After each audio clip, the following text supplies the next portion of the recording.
आज़ुबिल्लाहिमिनश्शैतानिर्रजीम बिस्मिल्लाहिर्रहमानिर्रहीम। First year commerce students बेटा शाहजी ई academy की लर्निंग प्लेटफॉर्म से काशान शम्स आपसे मुखातिब।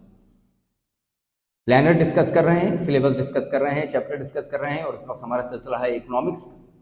इकोनॉमिक्स में इस वक्त मैं आपको डिटेल देने के लिए जा रहा हूं। हमारा चैप्टर नंबर 8 मैक्रो इकोनॉमिक्स का जो है इंटरनेशनल ट्रेड। आप लोग अच्छी तरह से प्रिंसिपल ऑफ कॉमर्स में अंदाजा कर चुके होंगे यहाँ तक पहुंच के।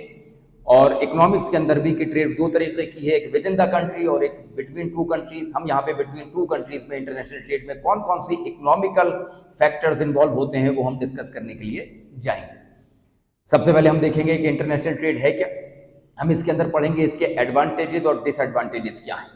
बेटा ये जो एडवांटेज और डिसएडवांटेजेस हैं ये डिटेल के लिहाज से भी बहुत इंपॉर्टेंट है, तो सेक्शन सी का तुम्हारा एक सवाल इससे भी निकल सकता है। इसके अंदर हम एक सवाल ये भी देखेंगे कि इंटरनेशनल ट्रेड में और डोमेस्टिक ट्रेड में, यानी कि trade with in the country में और ट्रेड बिटवीन टू कंट्रीज में क्या फर्क है, difference between international trade and domestic trade. बेटा एक बहुत इंपॉर्टेंट थ्योरी है जो कि डेविड रिकार्डो की दी थ्योरी है, जिसको कहा जाता है थ्योरी ऑफ कंपैरेटिव कॉस्ट, जिसको थ्योरी ऑफ कंपैरेटिव एडवांटेज भी कहा जाता है। एक इंपॉर्टेंट थ्योरी है, वो भी हमारे इसी चैप्टर का हिस्सा है। अगर पास पेपर तुम लोग डिस्कस कर रहे हो या गो थ्रू कर रहे हो तो तुम्हें अंदाजा होगा ये वाला सवाल भी एग्जामिनर ने कई बार पूछा।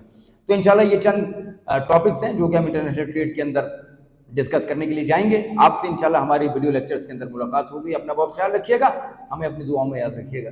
अस्सलाम वालेकुम व रहमतुल्लाह।